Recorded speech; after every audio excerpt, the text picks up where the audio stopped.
যে পেহেলগাঁও হামলায় যে জঙ্গিরা ছিল তাদের মধ্যে দুজনের মৃত্যু হয়েছে বলে প্রাথমিকভাবে মনে করা হচ্ছে।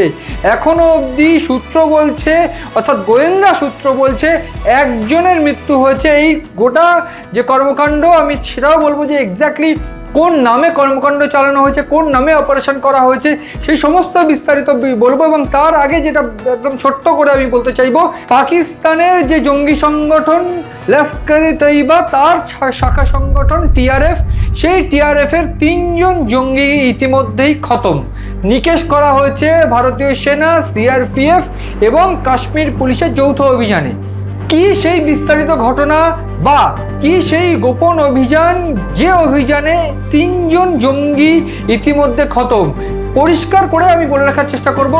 পেহেলগাঁও জঙ্গি হামলা এপ্রিল মাসে 22শে এপ্রিল যে জঙ্গি হামলা, সেই জঙ্গি হামলায় 26 জনের মৃত্যু হয়েছিল। ঠিক তারপর আমরা দেখেছিলাম, ম্যাপ দিয়ে বুঝিয়েছিলাম দক্ষিণ ভাগটায়, পেহেলগাঁওর দক্ষিণ ভাগে যে জঙ্গল রয়েছে সেই জঙ্গলে লুকিয়ে থাকতে পারে জঙ্গিরা।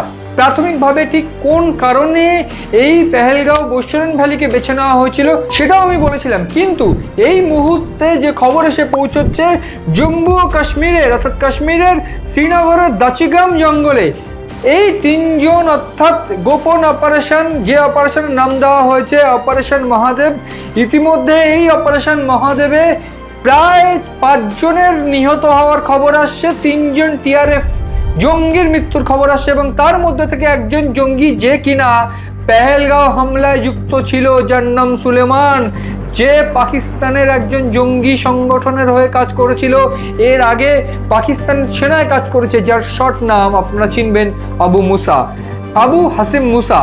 এই যে জঙ্গি সংগঠন টিআরএফ, যেটা দ্য রেজিস্ট্যান্স ফ্রন্ট, যাকে ইতিমধ্যে আমেরিকা ব্যান করে দেওয়া হয়েছে, ওয়ার্ল্ড ওয়াইড ক্ষেত্রে একেবারে ব্যান হয়েছে টিআরএফ।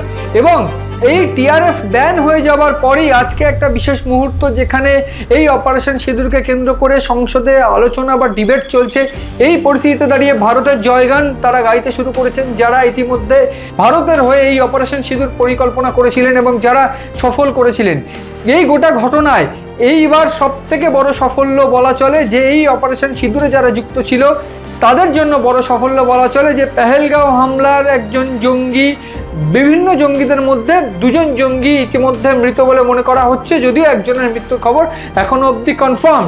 তো এই গোটা ঘটনায় আবু হাসিম মুসা অর্থাৎ সুলেমান, যে কিনা এই গোটা ঘটনার মাস্টার মাইন্ড, এক প্রকার মাস্টার মাইন্ড বলা চলে, কারণ এই টিআরএফ বা টিআরএফ সহ লস্কর-ই-তৈয়বা তাদের মাস্টার মাইন্ড যারা আবু সাহেদ বা হাফিজ সঈদ, তারা কিন্তু মূলত এই গোটা কর্মকাণ্ডকে পরিচালনা করেছিলেন বলে মনে করা হচ্ছে। সকাল থেকেই এই তথ্য উঠে আসছিল যে প্রাথমিকভাবে এই 3 জন জঙ্গিকে, একেবারে টিআরএফ জঙ্গিকে নিকেশ করা হয়েছে। কিন্তু ঠিক কোন অপারেশন, কিভাবে এই অপারেশন হলো সেগুলো আমি বলে রাখার চেষ্টা করবো। একেবারে গোয়েন্দা রিপোর্ট বলছে এই যে এলাকা দাচিগার যে জঙ্গল, সেইখানে জঙ্গিদের ধরতে লিদোয়াসে যে জায়গা, সেইখানে অপারেশন চালানো হয়েছে, অপারেশন মহাদেব নাম দেওয়া হয়েছে।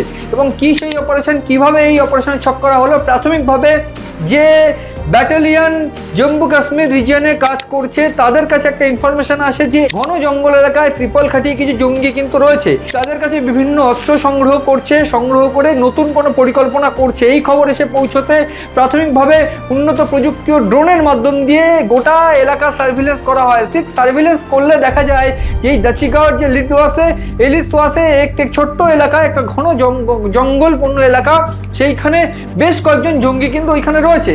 প্রাথমিকভাবে এই খবর পৌঁছতেই যারা রীতিমতো জেনারেল কমান্ডার রয়েছে তাদের সঙ্গে একটা গোপন বৈঠক হয় এবং গোপন বৈঠক করে যে কাশ্মীর এই রিজিয়নটার যিনি দায়িত্বে রয়েছেন তাদের সঙ্গে বৈঠক করে সেনা এবং সিআরপিএফ এর সহযোগিতায় কাশ্মীর পুলিশকে নিয়ে একটা গোপন অভিযান করা হয় এবং এই গোপন অভিযানের নাম দেওয়া হয় অপারেশন মহাদেব। এবং এই অপারেশন মহাদেব যে অভিযান, সেই অভিযানে সকাল থেকেই গুলিগালা চলতে থাকে এবং রীতিমতো জঙ্গিদের তরফ থেকে পাল্টা গুলি চলতে থাকে। কিন্তু কোনোভাবে এই জঙ্গিরা কোনো সেনা জওয়ানকে কিন্তু কোনোভাবে আঘাত পৌঁছতে পারেনি। এবং যে তথ্য একেবারে গোয়েন্দাদের তরফ থেকে উঠে আসছে যে এই অপারেশন মহাদেবে 3 জন জঙ্গিকে, টিআরএফ জঙ্গিকে নিকেশ করে দেওয়া হয়েছে, আরও 2 জনকে কিন্তু নিহত করা হয়েছে বলে প্রাথমিক তথ্য উঠে আসছে।